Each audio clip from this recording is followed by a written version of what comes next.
E aí, minha gente, 7 horas em cima do laço, começa a nossa live diária. Sim, senhores, no oferecimento Closet da minha mulher, o lugar onde as coisas estão bagunçadas.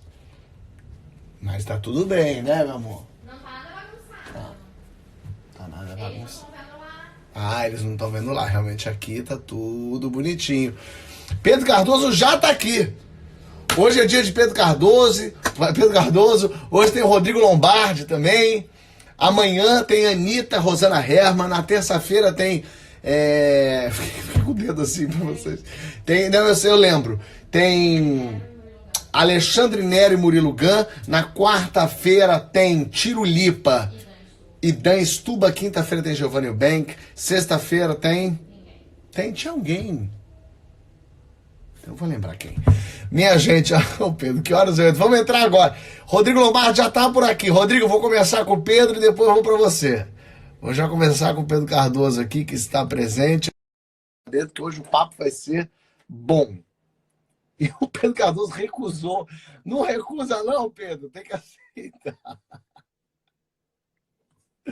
Pedir de novo a autorização. Vou ver se ele aceita dessa vez. O Pedro que entrou aqui há uns 2 dias. Olha aí.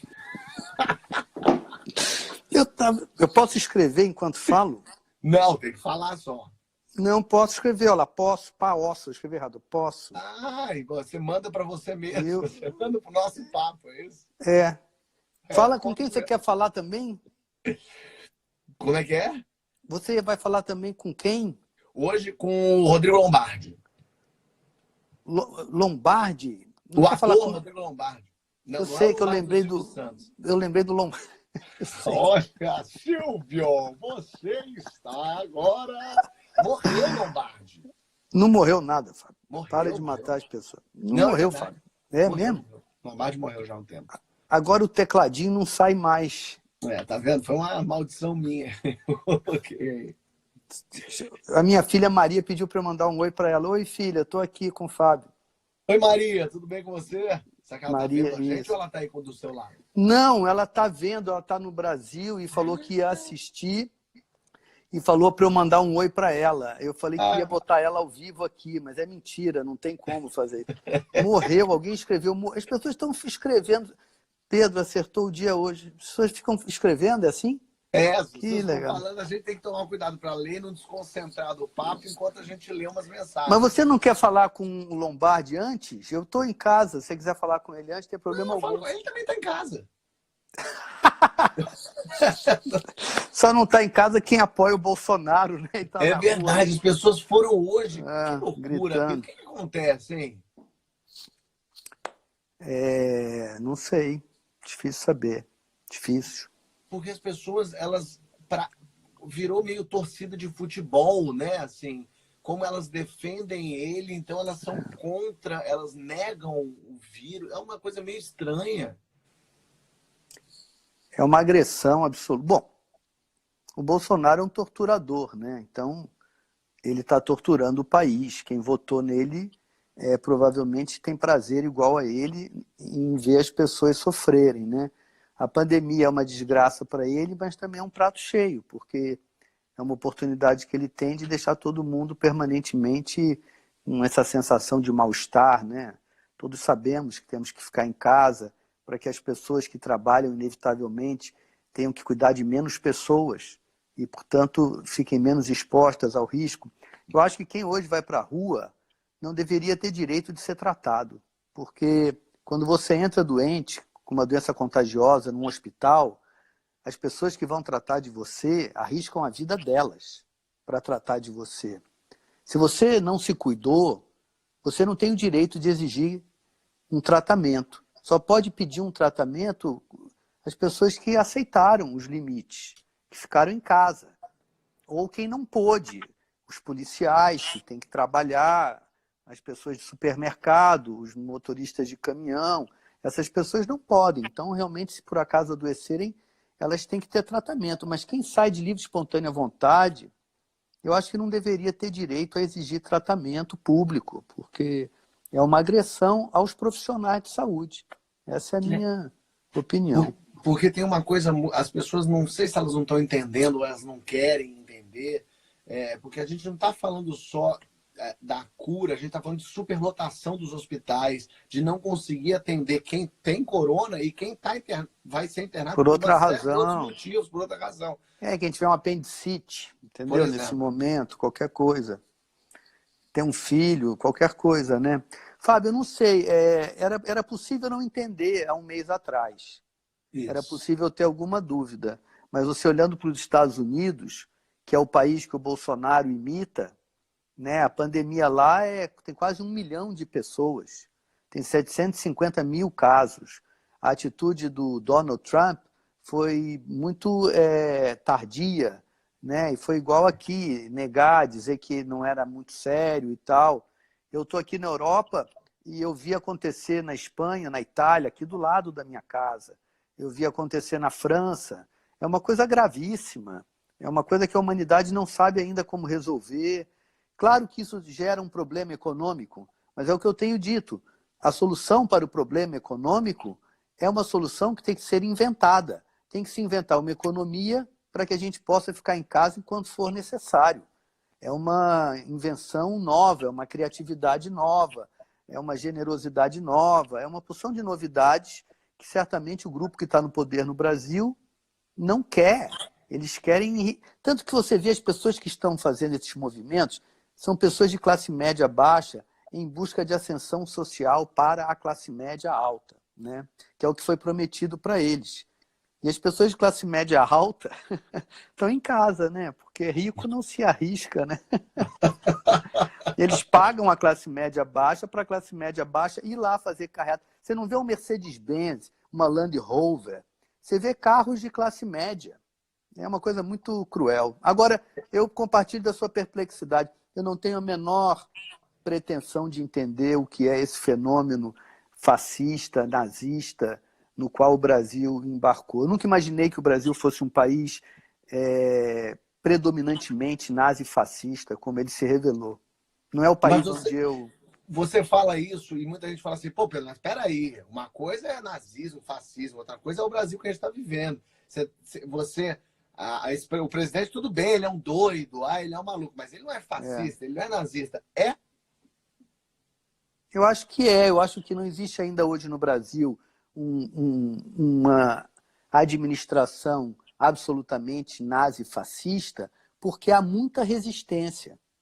Mas se não houvesse resistência, como em determinado momento na Alemanha não houve, nós hoje estaríamos vivendo num país absolutamente governado dentro de um projeto de extermínio de pessoas, eliminação física de oponentes intelectuais, tortura, AI-5, isso que eles estão pedindo, AI-5 e tal. E, obviamente, imensa corrupção. Porque a corrupção que havia e que tem havido na história do Brasil, ela nunca será combatida por um outro grupo que também quer subir na vida. Se o Bolsonaro tivesse seguido a carreira militar, ele não teria hoje o patrimônio que ele tem. A carreira de político é muito mais vantajosa economicamente do que a de militar. Então, ele saiu de ser militar e foi enriquecer na política. E é isso que ele promete às pessoas, né? Essa ascensão social. Eu acho sim, eu acho que aquele vídeo daquele menino Alvim, né, que era secretário de Cultura, aquilo não é uma coisa acidental, nem assim, o menino perdeu a mão. Não, aquilo é o documento que explicita o desejo de instalar um nazifascismo no Brasil. Fábio, a história do Brasil é cheia de períodos de ditaduras. Não é uma novidade isso. A novidade para o Brasil é a democracia, não é a ditadura. Que é muito recente e é muito curioso ver como as pessoas pedem, muita gente volta à ditadura, era tão melhor.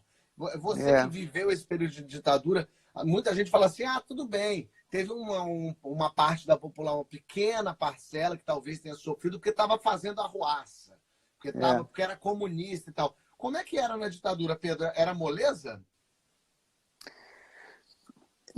Bom, como é que eu vou dizer? É difícil rebater uma mentira absoluta, né? Eu agradeço a pergunta. Como é que eu vou responder? Bom, primeiro, o projeto econômico da ditadura militar entregou um país com uma dívida externa imensa, que custou um esforço enorme para ser paga, e com uma inflação que gerou depois a superinflação, que nos penalizou por 10 anos depois da ditadura ter acabado. E houve uma concentração de renda durante a ditadura militar muito grande.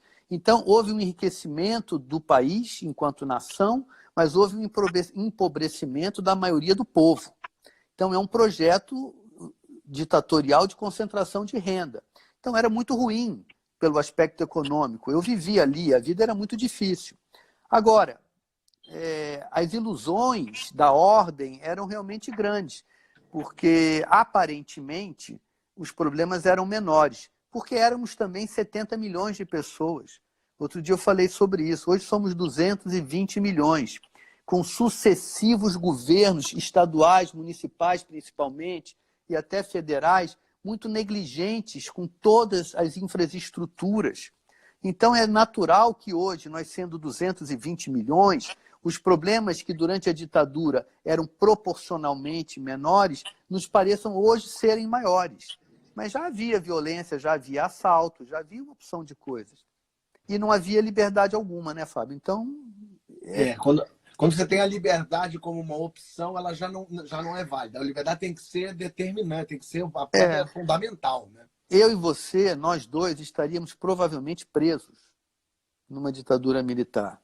Eu, você, teus amigos todos, como os amigos todos das pessoas que eram contra aquela ditadura foram presos, mortos, assassinados, torturados.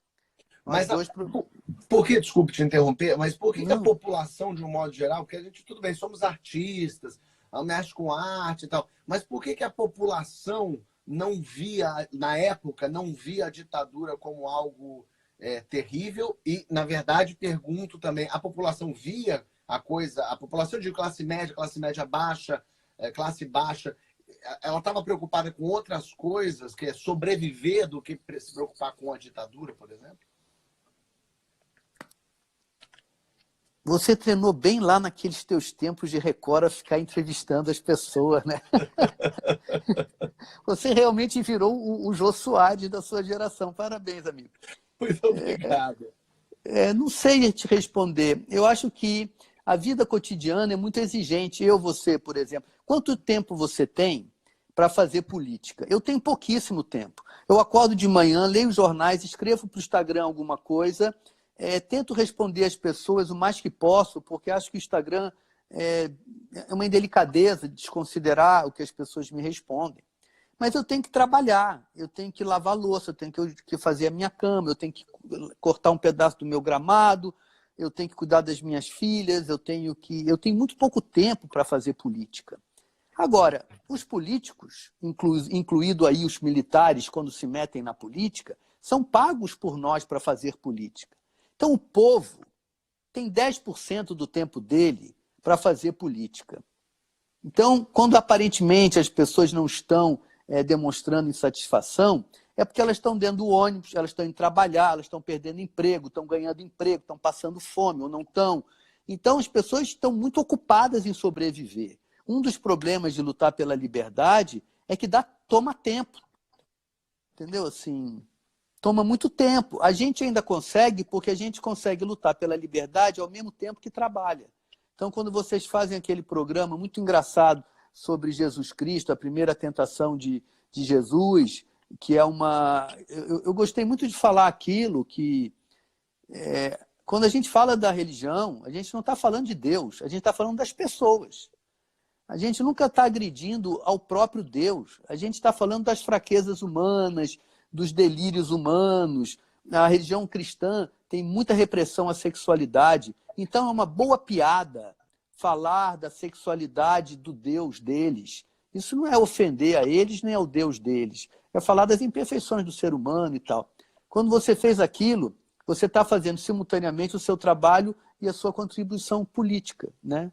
Então dá tempo de ganhar dinheiro e fazer política ao mesmo tempo. Mas a maioria das profissões não possibilita isso. Um bancário que chega no banco às 8 e sai às 5, ele tem que depois ir para cá. Como é que o cara vai fazer política? Política é um luxo, né? de quem é pago para isso. É um dos problemas da democracia, eu acho. E você sente que é um pensamento racional o de quem está comandando, que é não deixar essas pessoas terem tempo para política, quer dizer, trabalhar para viver, viver para trabalhar, não ter educação, não ter Fábio, dinheiro? a política, eu chamo agora de politicolândia. É uma terra de faz de conta dos políticos. É a Disneylândia deles. Eles vivem num mundo de delírio. Eles ganham para fazer política, eles têm casa, carro, assessores, eles têm uma vida que ninguém tem. E, obviamente, eles não querem repartir a politicolândia com a totalidade da população. Então, não há nenhum interesse em criar espaços verdadeiramente participativos para a totalidade do povo. Eles querem ser eleitos, apenas quando estão em campanha nos procuram para nos convencer de sua grandeza, aí depois que a gente vota... Eu sei porque quando eu votei no PT e o PT chegou no poder, o PT não voltou mais para a classe artística. Depois que obteve todo aquele apoio, o PT entrou no poder e seguiu no rumo do poder e a gente não tinha, parece que a gente não tinha feito nada. Então eles não querem, eu acho que eles realmente, como você falou, muito bem pensado. É intencional, a política é feita para só políticos terem tempo para ela. Ninguém tem tempo para fazer política, só político. É verdade. Mas o brasileiro é muito descrente da política, por motivos óbvios, Por mas boas existe razões. o pensamento que não adianta. Qualquer pessoa que chegar lá, qualquer partido que chegar lá, vai se corromper, vai esquecer, vai fazer aliança. Fazer política é enfiar a mão na merda. É possível? Eu acho que os políticos e as elites... É uma coisa complicada de entender. Quem sustenta o sistema político são as elites econômicas. Porque eles pagam os políticos através de corrupção. Você conhece algum pobre que tenha corrompido um político? Realmente. Eu não conheço nenhum pobre que eu comprei um deputado ontem. É só rico que compra político. Então essas elites econômicas, ou as tradicionais, ou as novas, como o JBS, que surge ali, né, para pegar uma carona naquela gente, eles sustentam a classe política, né? E eles remuneram a classe política assim. Então, esse grupo, as elites econômicas e os políticos, de fato, eles arrebentaram o Brasil. Eles destruíram o convívio político. Sobrou muito pouco Brasil depois da revelação, da totalidade da roubalheira que acontecia nesta relação entre os políticos e as elites econômicas. Mas nenhum povo pode existir sem política. A política é o lugar do espaço, isso que eu falo, nós temos que recuperar o espaço do lugar de convívio, de troca de ideias, como eu e você tentamos fazer. Quer dizer, eu recentemente, por exemplo, fui no programa daquele menino Danilo Gentili, que ele chama. Sim. Fui 2 vezes já lá, no SBT. Eu não sei se hoje eu poderia ir mais no SBT. Eu fui no programa do Danilo porque ele é uma pessoa que pensa diferente de mim e eu acho importante que pessoas que pensam diferente tenham conversas educadas e interessantes. Eu fui também naquela rádio Pânico, onde as pessoas também pensam diferente de mim e gosto de ir, sabe, assim. Mas não sei se hoje eu poderia ir mais, porque a instalação de um regime fascista, nazista, é tão evidente para mim hoje que se o Danilo Gentili ou aquela rádio lá forem fazer defesa, eu tenho um problema ético de estar ali, entende? Então a situação hoje está extremada mesmo. Você não pode admitir o Hitler, admitir o Mussolini, admitir o Salazar. É uma coisa inadmissível. Eu posso admitir o Partido Novo, eu posso admitir o PSTU, que é um partido radical operário, posso admitir o Novo, que é um partido radical burguês.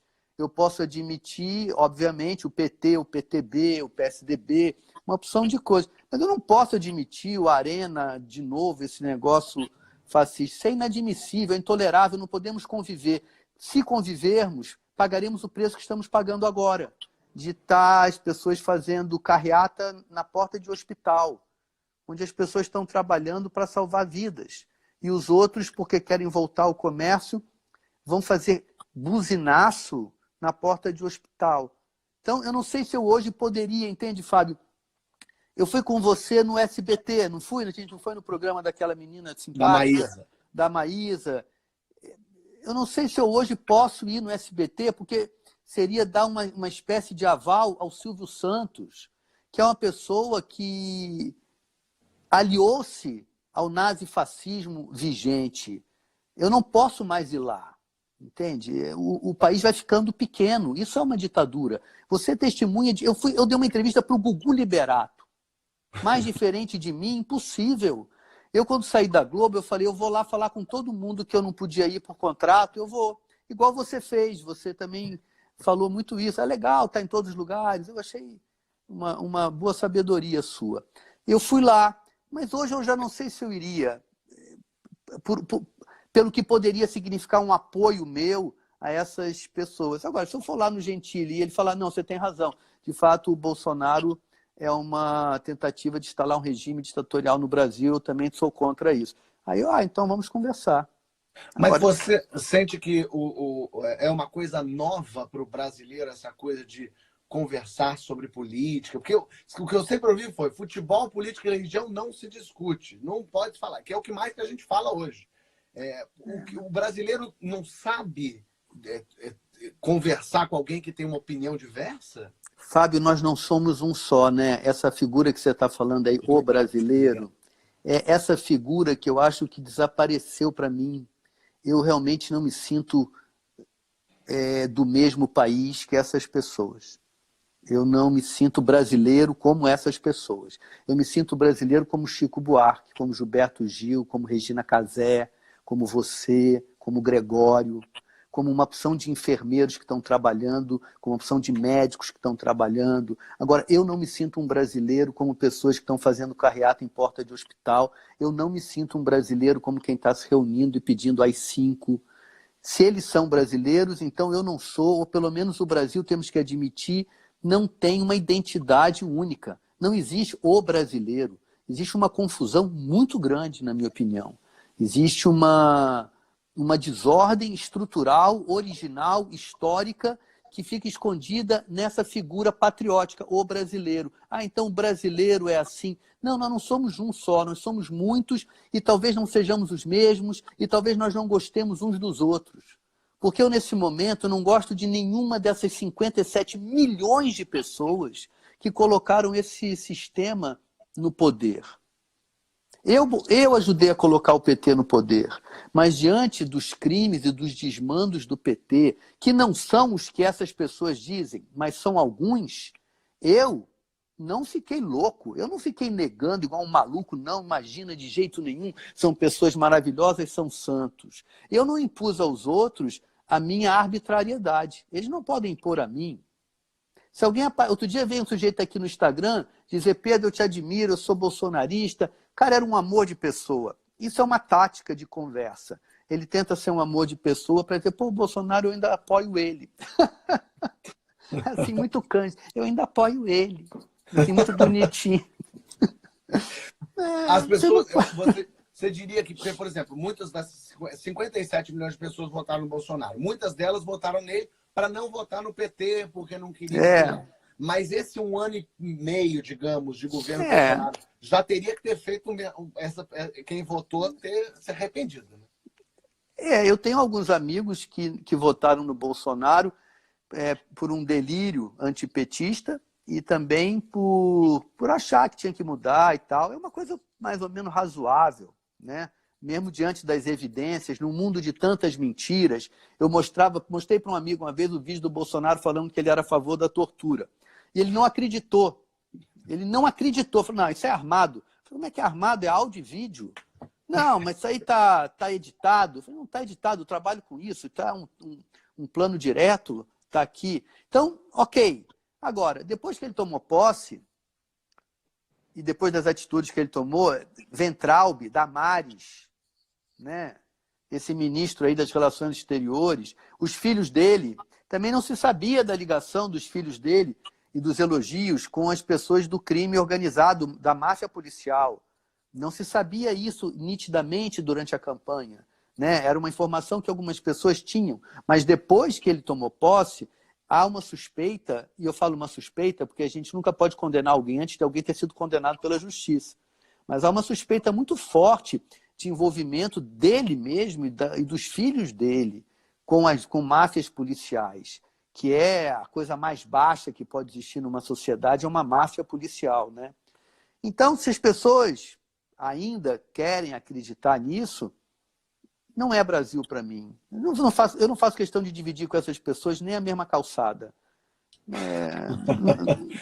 Se forem ao teatro me assistir, é uma perda de tempo. Eu não tenho vontade de ter nenhuma troca com uma pessoa assim. Se eu entrar no consultório médico morrendo e o sujeito falar para mim, eu votei no Bolsonaro e acho ele ainda bom, eu digo, me deixe morrer. Não quero ser tratado. Não quero ser tratado por uma pessoa assim. Não, eu sei. Eu vou perguntar ao médico antes. Você votou no Fernando Haddad? Você votou em quem? Em quem você votou? Não me toque! Não me toque! Não me toque! Deixa o meu apêndice! Deixa estourar! Deixa estourar! Não, essas virou... pessoas têm que entender que o que elas estão fazendo é intolerável, é inadmissível. Você pode odiar o PT, pode ter as razões que você quiser, mas o Jair Messias Bolsonaro e estes que estão aí com ele são pessoas que não podem ser aceitas. As pessoas tendem a fazer uma comparação muito equivocada, na minha visão, que o Bolsonaro é o Lula da direita, quando, na verdade, são coisas completamente diferentes. E até os próprios crimes e o que eles falam nada são a outras ver. coisas. Nada a ver. Não. É Eu acho que não. Eu sou muito crítico ao PT. Eu falo com muita frequência de coisas no PT que me desagradaram, O PT atual me desagrada muito. Eu acho que o PT atual não tem nada a ver com o primeiro PT, com aquilo da onde o PT veio. Acho que é um partido totalmente desconectado da sua própria história. E falo desconfio porque o processo que julgou o Lula é um processo muito contaminado por interesse político. Por isso que eu falo desconfio. Desconfio que há muito crime cometido pelas administrações petistas. Mas não acho de modo algum que os petistas fossem pessoas com esse nível de responsabilidade e de sadismo, e fossem torturadores. Acho que eles tinham um delírio. Há um mito muito grande nas esquerdas, que é a revolução da América Latina, né? O momento em que a América Latina toda vai se revolucionar e vai se transformar numa sociedade mais socialista. Há muito essa vontade. E eu acho que o PT se dedicou muito a isso quando esteve no poder. E foi uma certa deslealdade, porque você nunca vota para que o teu representante tente governar a América Latina, né? Só para que ele tente governar só o Brasil, né? Agora, muito se diz também que o Bolsonaro ainda está pelo apoio evangélico, que são os evangélicos, 30% do país, que ainda mantém o apoio firme a ele. Que momento foi esse que o Brasil, a religião, começou a dominar a política? Isso já acontecia lá atrás, Pedro? Fábio, você tá igual o Jô Soares. Você tá igual. Eu sou teu amigo, cara. Você é um ótimo cara de conversar. Você virou quase um inquisidor. Você daria um bom torturador. Fábio, eu até esqueci o que você perguntou. O que você perguntou? Foi tão... Religião. Religião, Fábio. Olha... Há mais de 30 anos atrás, eu já fazia uma peça que tinha uma cena dentro de uma igreja evangélica. O fanatismo religioso, ele não é um privilégio dos evangélicos, né? Já existia um fanatismo católico. Sim. Há muitos fanatismos. Quanto mais monoteísta, frase idiota, né? Porque não existe quanto mais.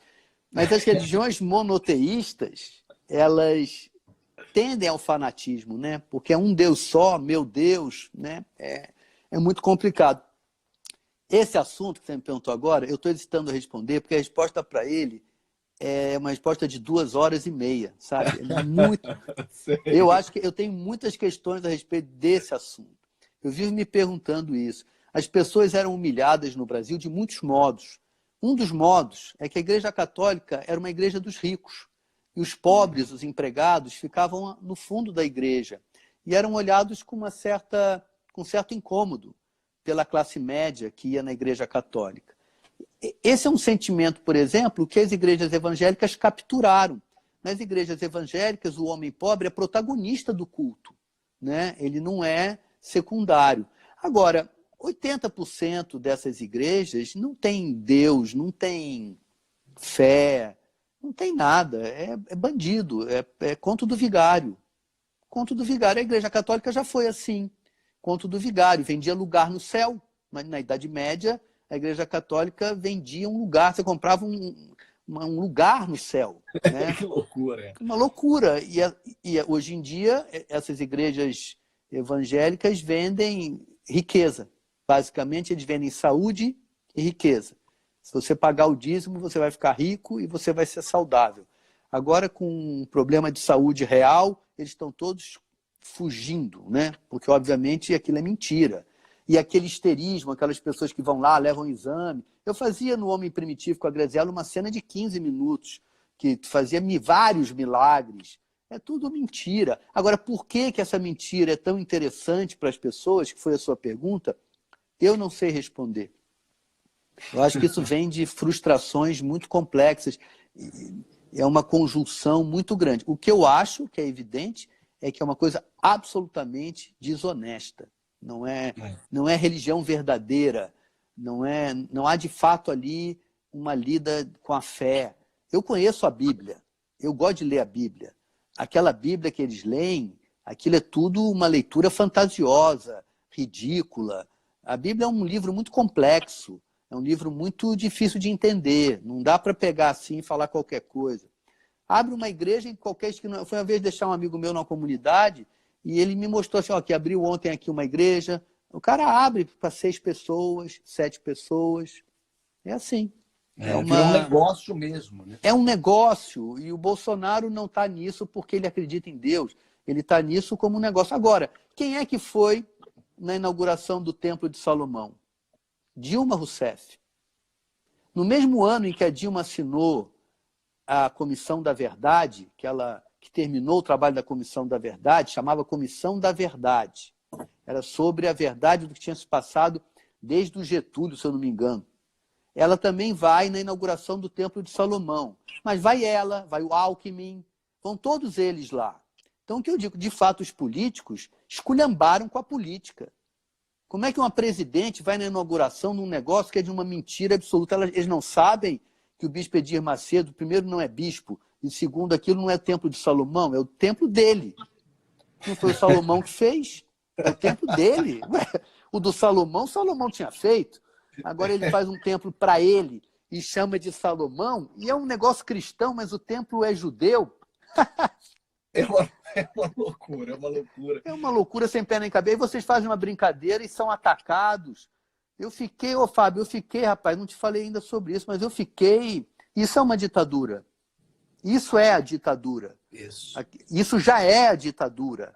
Isso em outra época, na época do PT, isso já não era tão fácil de acontecer. Porque havia um movimento social contrário a isso. Na hora que isso é dominante, aquele maluco que depois foi para Moscou se acha no direito de fazer aquele ataque. Pô, vocês são meus amigos, cara. Aquilo me atingiu pessoalmente. Eu achei aquilo é intolerável. Mas o mais louco teria que ser intolerável, mas não só o presidente não falou nada, o ministro da Justiça não falou nada, o caso ainda não... Sérgio Moro é uma pessoa desprezível moralmente, né? Uma pessoa que faz um processo contra um possível candidato da República e depois aceita um cargo do outro candidato que venceu, ele é uma pessoa desqualificada moralmente. Eu não tenho respeito nenhum por ele. Se ele é brasileiro, eu não sou. Se eu sou brasileiro, ele não é. Eu não posso ser brasileiro, eu e Sérgio Moro ao mesmo tempo. Ou o Brasil gerou uma pessoa como eu, ou gerou uma pessoa como ele. É lamentável que as coisas tenham chegado nesse ponto. Como eu disse, eu ia no programa do Danilo Gentili, eu ia no programa do Pânico. Será que eu iria hoje? Primeiro, eles me convidariam? Eles já não me convidaram da última vez que eu estive no Brasil fazendo teatro. O SBT e o Danilo, o Pânico, já não havia receptividade. Porque eles já estavam no poder, entende? sim, sim. O fascismo é uma coisa muito complicada, Fábio. É preciso estudar a história para ver como é que o fascismo ele não se constrói da noite para o dia. O fascismo leva 10, 15, 20 anos se instalando dentro de uma sociedade. E é Até isso que a gente hoje, está vendo agora, né? A gente tá vendo nós estamos essa andando onda a passos quebrando. largos. E a oposição é uma oposição muito corajosa, feita com muita valentia por um grupo de políticos, mas eu acho também que é uma oposição sem projeto nenhum para o Brasil. Isso E que aí é fogo, porque as pessoas também querem um país para botar no lugar desse que o fascismo oferece. Como a oposição, e aí nesse sentido eu acho que o Lula tem criado uma confusão muito grande, porque eu acho que o Lula teria que abrir mão de ser o líder dessa resistência, ele teria que ser mais um, e não o cara, mas não sinto ele com essa disposição. Acho que isso impede que os pensadores que querem melhorar o Brasil tenham uma pauta, tenham uma agenda, façam política, enfim. Eu não tenho nada contra o Lula. Acho que o Lula tem muito a contribuir. Acho lamentável se ele vier a ser condenado por alguma coisa que ele tenha feito de errado. Eu vou achar uma pena. Mas não tenho nada contra ele a princípio. Longe de mim essa coisa que falam que o Lula é o diabo. É um homem como eu, como você, pode ter cometido erros e tal. Não acho que o Lula é o problema do Brasil. Mas se o Lula for a única esperança do Brasil, aí é problema. Para mim, tem razão. entendeu? Pedro, infelizmente eu vou ter que te encerrar. Ah, Vamos fazer acabou outra? já? Vamos fazer Vem cá. outra, eu adorei. Mas ficamos só nós dois conversando. Ninguém assistiu isso. Assistiu 14 mil pessoas que estão assistindo isso nesse momento. Ah, meu Deus. Dá um abraço para essa. Conhece eles? Fábio, querido, vai aí. Foi um prazer falar com você. Foi o máximo. Obrigado de verdade. Sempre uma aula conversar com você mesmo. Não, cara, e você realmente, parabéns. Você encontrou essa outra profissão para você, que é um homem de comunicação e tal. Já já você vai estar fazendo roletrando. Um beijo, Pedro. Beijo grande, boa noite. Fique bem aí. Tchau, Tchau. Mando sim. Pedro Cardoso, brilhante, brilhante. Daquelas pessoas que a gente tem que prestar atenção e saber o que está pensando para a gente. É isso, por acaso eu concordo com o Pedro. Mas mesmo quem não concorde, eu acho que pessoas desse calibre precisam ser ouvidas, entendeu? De ambos os lados. Impressionante. Pedro Cardoso. Ai, ai. Rodrigo Lombardi, chegou a tua vez. Chegou a tua vez. Me aceita que eu te aceito. E aí? Como é que eu vou entrar agora depois do Pedro Cardoso? Como é que deu vontade de ficar só assim, ó. Deixo vocês com o Machado de Assis. Seu Machado. e fica aí. Que delícia. Até Padre Fábio de Mello entrou aqui, tá prestando atenção na Não, gente. que delícia. Eu sou fã do Padre. Nossa, minha mulher souber, ela me tira daqui, manda você sair e fica só com o Fábio de Mello. Eu vou fazer uma live com ele ainda, ele já me prometeu, mas enfim. O Pedro Cardoso é um cara brilhante, né? Como é gostoso você ver alguém falar bem. Né? Apesar, eu concordo com 90% do que ele falou, com algumas coisas eu não concordo, mas eu adoraria sentar e tomar um refrigerante com ele. Sabe? De ficar falando e ouvindo ele falar. Hoje eu vi na CNN, eu vi o Leandro Carnal falando, fiquei 1 hora no Leandro Carnal e acho tudo. A oratória é a maior arma do ser humano, eu acho sensacional isso. Não, tinha uma coisa na Grande Família, quando eu estava lá, eu era a dupla da Marieta, então eu contrastava pouco com o Pedro, eu ficava no camarim dos homens, obviamente, então eu ficava sempre rodeado de Marco Nanini, Pedro Cardoso, Tonico Pereira, Lúcio Mauro Filho. Esse era só, pessoas, né? Que estavam ali, né? E aí o que acontecia é que às vezes eu ficava só quietinho ali, que eu não queria falar, eu queria ouvir. Então, às vezes, eu só jogava um assunto. Às vezes eu falava assim, menino, você viu aí o que aconteceu com não sei o quê? Exatamente, ebulição. E aí Marco Nanini falando de Pedro Cardoso, falando bem pra caralho. Eu fiz uma participação na Grande Família que eu entrava pra beijar o Tuco. Só que era na época que ele tava meio tutsi, assim, né? Ele era uma atriz. É verdade. Lembra disso? E a gente fez o programa da Fátima Bernardes, aí ele entrava e eu fazia uma cena de beijo com ele para Fátima Bernardes. Aliás, deixa eu me apresentar aqui para o Pedro Cardoso. Pedro Cardoso, eu sou o Rodrigo Lombardi, ator há 28 anos, quase 30 anos, fiz algumas novelas, participei do seu programa e amo você, sou apaixonado por você. Aliás, você está muito parecido com o Jô, viu? Amei a canequinha, amei a canequinha. Essa canequinha é o máximo, né? Essa, Muito eu guardo bom. ela com Eu com tenho coração. duas. As duas que eu fui lá no programa, eu roubo mesmo, e na cara Mas tem que roubar mesmo, a vida é. assim. Senão é a lembrança que a gente guarda. Exato. Eu Aliás, tenho- um beijo, Jô, que eu amo, Jô. eu tenho. Ó, o Pedro Cardoso está por aí, ó. Ele falou: não resisti à piada do Lombardi. Já estou acostumado. Você está na sua casa onde? Eu estou na Barra da Tijuca, E, no Rio de Janeiro. e confinado há quanto tempo? Desde o início, desde o dia 1. A gente está aqui, é uma loucura, né? Mas eu fico pensando na beleza disso, como um momento histórico, né? Como uma pandemia que a nossa geração, acho que nem a geração do meu avô viveu. E fatos como eu tive meu sogro que faleceu recentemente, que é sobrevivente de campo de concentração. Caralho. E a gente ficava conversando sobre coisas incríveis. Aliás, ele sabia, tinha um olhar sobre Hitler que era genial. Ele falava da genialidade deste homem. Pena que por um lado equivocado, Lógico, mas lado mal da força. não pode não falar que ele foi um gênio, né? Porque é um gênio do mal, um gênio do crime, um gênio, uma cabeça completamente torta, mas conseguiu o que ele conseguiu com o poder da palavra, fazendo política, aquilo que você acabou de falar com o Pedro, né? E os papos que eu tinha com ele, desse momento histórico, que essas pessoas daqui a 10 anos não tem mais ninguém sobrevivente, porque o tempo passa.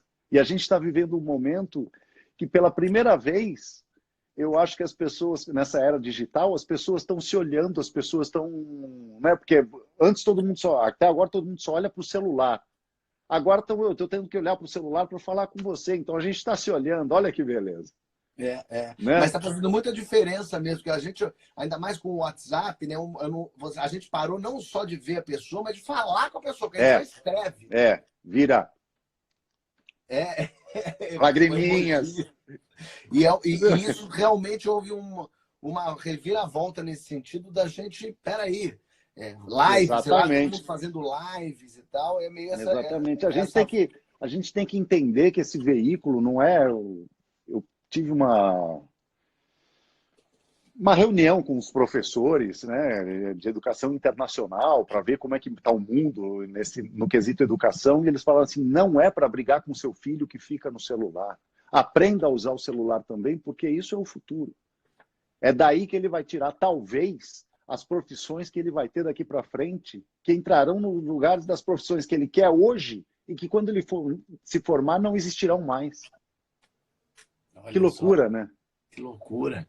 Então, assim, o meu filho está com 12 anos agora e ele está vendo, ontem queria ser uma coisa, hoje quer ser outra, mas nenhuma dessas coisas talvez existam quando ele se formar.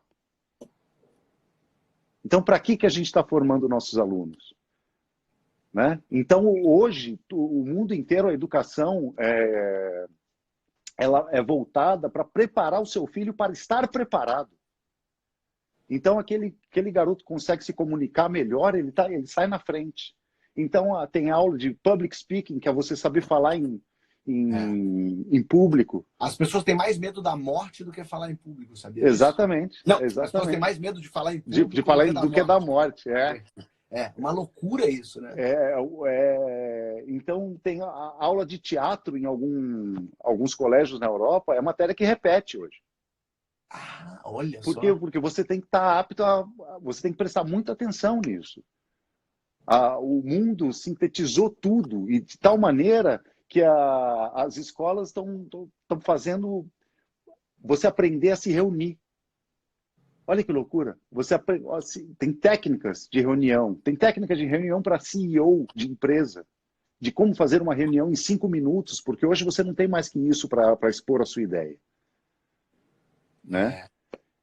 Aliás, quando eu juntar isso, falar um pouquinho da primeira vez que eu te vi, que foi fazendo stand-up, né? Que eu te vi ao vivo, assim, foi fazendo stand-up, tinha um monte de gente fazendo stand-up, e eu falei, quem é esse cara que fala com o braço, parece um polvo, e é legal pra caramba, você fazia Era um texto sobre o cara que ligava Para cancelar a net. Não, ele ligava no negócio de prostituta que ele via no jornal. Ah, sim. Lembra disso? Era genial aquilo. É muito bom, muito bom, muito bom. Mas é muito doido como as pessoas... Uma coisa que eu tenho me dado conta cada vez mais é como, no fim das contas, o que sobram são as pessoas. Quando você tem uma empresa, quando você cria, no fim, você está fazendo para as pessoas, você está olhando para as pessoas. E quanto mais coisa eu vou fazendo, uma coisa que eu me dei conta, você fala, eu faço muita coisa ao mesmo tempo e tal. Eu comecei a perceber que eu não estava mais dando conta, não porque eu não estava conseguindo entregar o conteúdo, mas porque eu não estava conseguindo mais dar atenção às pessoas que estavam à minha volta trabalhando comigo. Exatamente. Eu não estava conseguindo mais dar a resposta, entender, perceber como aquelas pessoas estavam se sentindo. Mas isso é uma coisa natural a partir do momento que você é um realizador. Você tem uma meta aqui, você realiza essa meta, você já está vendo lá na frente, está vendo lá na frente, de repente, a sua profissão vira ver lá na frente. Só ver lá na frente. O seu horizonte ele vai se abrindo diante de você, porque você é um realizador, aquilo já não te satisfaz mais, e você já chegou naquele ponto. Agora você está num lugar que as pessoas não estão te acompanhando, e de repente você está sozinho, no meio de um monte de gente. O que é normal, mas o que necessita uma pausa para olhar e olhar para trás e falar assim, olha o que eu já fiz, quem é que está comigo, estamos juntos, estamos na mesma página, hoje está na moda falar isso, né? Para ver se a gente está na mesma página e a gente continuar junto. Né? Mas é normal, principalmente no mundo de hoje, do tudo ao mesmo tempo agora, a gente fala, não, eu preciso conseguir, eu preciso ser o melhor, eu preciso ter isso, eu preciso ganhar dinheiro para fazer isso. E de repente, olha a quarentena, o que ela deu para a gente. A gente precisa de tão menos. Né? Tão menos. Eu tenho amigos que falam assim, não, eu tinha uma casa grande, vendi, hoje eu moro um quarto, eu tenho 2 filhos que dividem um quarto para mim e para minha mulher, e sou muito mais feliz. O Falabella falou ontem, o Falabella falou, comprei uma casa enorme, porque eu achei, porque era isso que esperavam de que eu fizesse, que esperavam de mim. Daqui a pouco eu olhei e falei, por que eu tenho essa casa? Eu não quero Exatamente. essa casa, eu não quero esse carro. Não é isso que eu quero, é outra coisa. Foi uma frase que eu não sei nem se é do Jim Carrey, mas eu li sendo do Jim Carrey, e fala, eu queria que todas as pessoas fizessem sucesso, ganhassem milhões de dólares para entender que não é isso que é o importante. E terem que voltar a outras coisas. E é muito interessante esse olhar do Jim Carrey, imagina, fodão, milionário, Oscar, o caralho. E aí, de repente, ele percebe que não, peraí, é outra coisa. Agora que eu cheguei aqui, eu tô sacando que não é aqui, é lá. É que nem quando a gente tava lá no início da carreira e fala assim, quando eu fizer sucesso, porque o cara que faz sucesso é isso, é aquilo, ele vê o mundo dessa forma, as coisas acontecem para ele, aí todo mundo gosta dele. Não é nada disso. A gente chega num lugar que até a gente queria e a gente fala assim, é igual. É igual. Você almoça, 2 horas depois faz cocô, aí é assim e assim, até os 40 anos, depois demora mais para você fazer cocô. Mas é isso, você tem a percepção de que no dia seguinte é só uma terça-feira. Né? Então é nisso que a gente precisa parar. E é isso que eu acho bonito desse momento que a gente tá passando. Eu aprendi a ter um olhar tchecoviano, vamos dizer assim, né? Que dá uma morfina para essa realidade que a gente está e olhar ela com possibilidades, ao invés de olhar com ai, fudeu tudo, ai, acabou, ai, meu Deus do céu. Né? Eu acho que a gente tem... Se a gente quer se motivar, a gente tem que olhar para a situação, por pior que ela seja, com um olhar de possibilidades. Acho ótimo isso mesmo. Você tá mostrando para a gente o Machado de Assis aí. Por que você tem esse quadrão do Machado aí? Esse quadro foi um presente de Raimundo Rodrigues, que é responsável por todo o visagismo do Luiz Fernando Carvalho. E eu fiz uma novela do Luiz Fernando Carvalho, duas, aliás, que ele fez tudo, que foi Velho Chico e Meu Pedacinho de Chão. E Meu Pedacinho de Chão era uma novela infantil, que tudo era um grande sonho, e esse quadro veio de lá. Era do cenário da novela. Eu falei, nossa, ele estava fazendo aquilo. Eu falei, nossa, como é que faz para eu ter? Ele falou, como assim? Isso aqui? Não, toma, assinou e me deu. Que ótimo. Aí eu vim para casa e botei aqui. Eu amo esse Machado. Você é leitora, assim, não necessariamente de Machado de Assis, mas de um modo geral, você é uma pessoa que gosta de ler? Eu adoro ler contos. Ah, bom, então Eu sou Machado de apaixonado Assis por tá contos. ótimo. E eu só citei agora, sou apaixonado por Chekhov. Né? Gosto muito eu acho para mim o Chekhov o maior contista do século. E eu adoro essas pequenas histórias assim. Amo, sou apaixonado. Aliás, você escreveu curta, né? Você tem acho que é Um Lobinho Nunca Mente. O Lobinho seu? Nunca Mente. Mas esse é o Ian, é o diretor que escreveu. Ian. Eu fiz como ator. Você fez como ator. É legal aquele curta, né? Eu adoro. Quem me passou esse curta foi um amigo meu, Renato Faveri, que também é fã teu, que deve estar enchendo de pergunta aí. Eu conversei com a Aracy Balabanian domingo passado.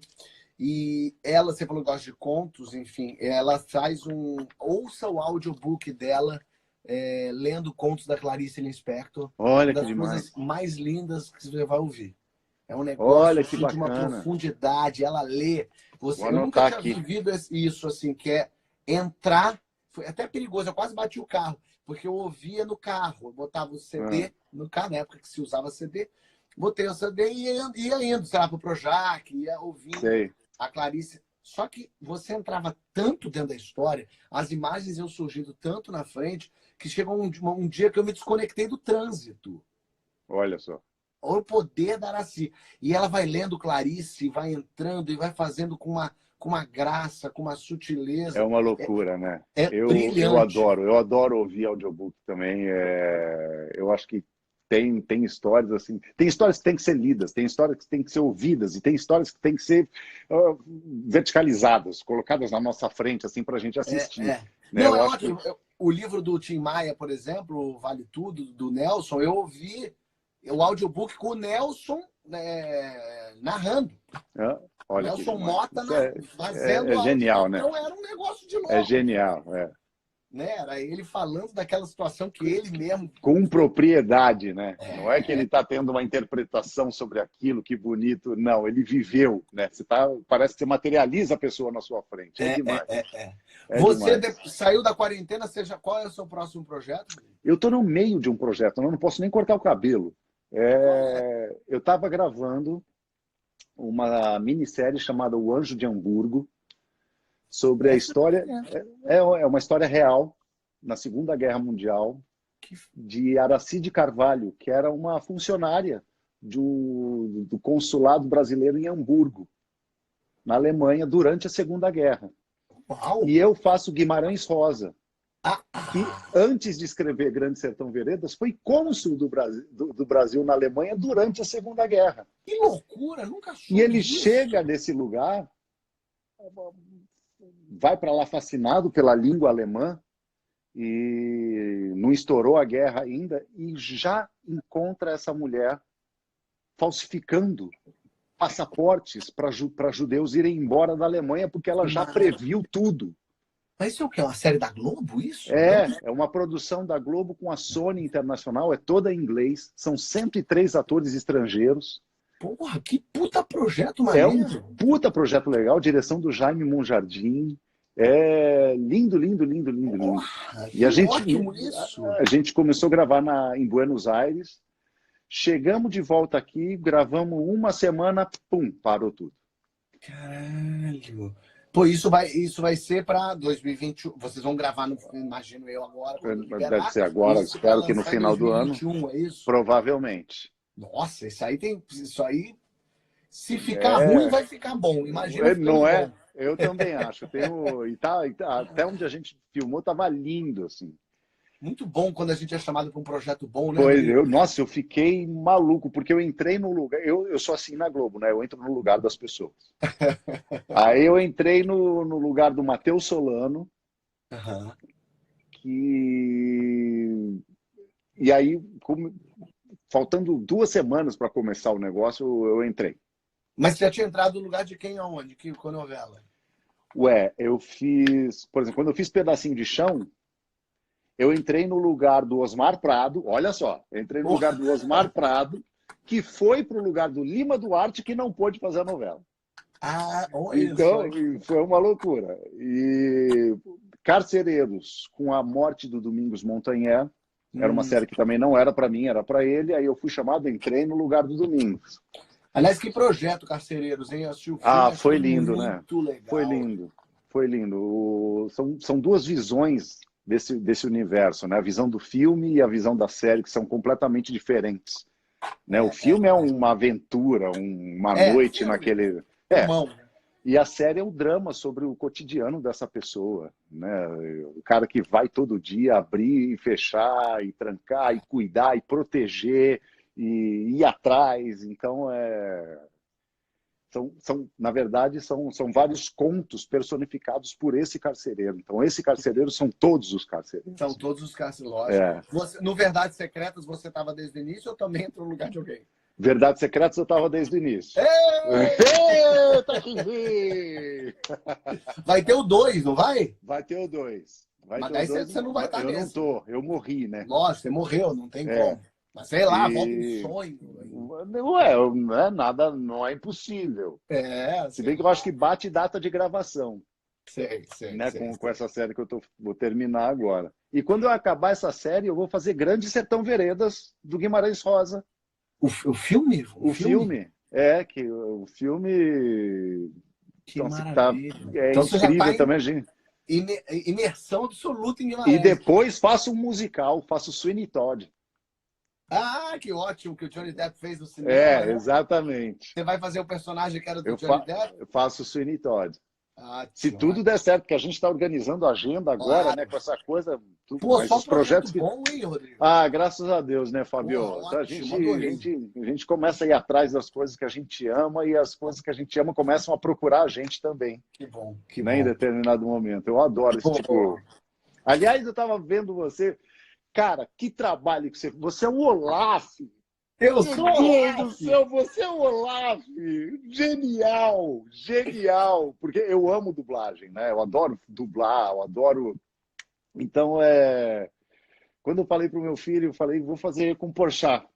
E a gente estava assistindo The Voice Kids, eles estavam cantando uma música Frozen, Let It Go? Não era Frozen, era Moana.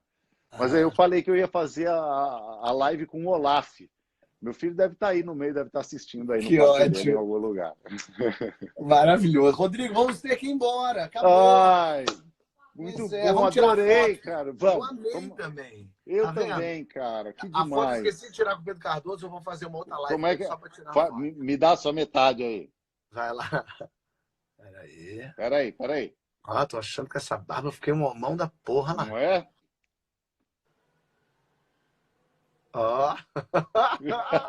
Foi? Deu certo. Rodrigo, obrigado, de verdade. Que maravilha, obrigado, Prazer. queridão. Você demais. que entrou na live do Marcos Pasquim, o Pasquim entrou aqui também, mandou beijos. Beijo, Pascal. E agora entramos e conseguimos falar. Valeu, obrigado. Que maravilha, Rodrigo. obrigado. Quero ir no teu programa, me convida para ir no teu programa. Já está convidado, já vou avisar a produção. Boa. Valeu, beijão. Obrigado, irmão. Beijo. Tamo junto, conte comigo. Rodrigo Lombardi, maravilhoso. Sensacional o dia de hoje. Pedro Cardoso, e o Pasquim tá aí mandando beijo. Rodrigo Lombardi. Amanhã tem a Anitta e tem Rosana Herman, às 7 da noite. E agora tem a live do Roberto Carlos. É para lá que eu tô indo. Eu quero ver o Roberto cantar, minha gente. Vocês aí sempre acompanham às 7 horas, tem live aqui no meu @. Um beijo para todo mundo. Obrigado, minha gente. E terça-feira, 10 da noite, tem Homens, a segunda temporada da série pro Comedy Central. Tá lá no Comedy Central. Quem não assistiu, assiste na Amazon Prime Video, que tem tudo lá. Olha lá o Pedro Cardoso. E agora, vai ficar sozinho? Não, Pedro, eu tô indo ver Roberto Carlos cantar. Um beijo para vocês todos. Tchau, tchau, minha gente. Obrigado, Pedro.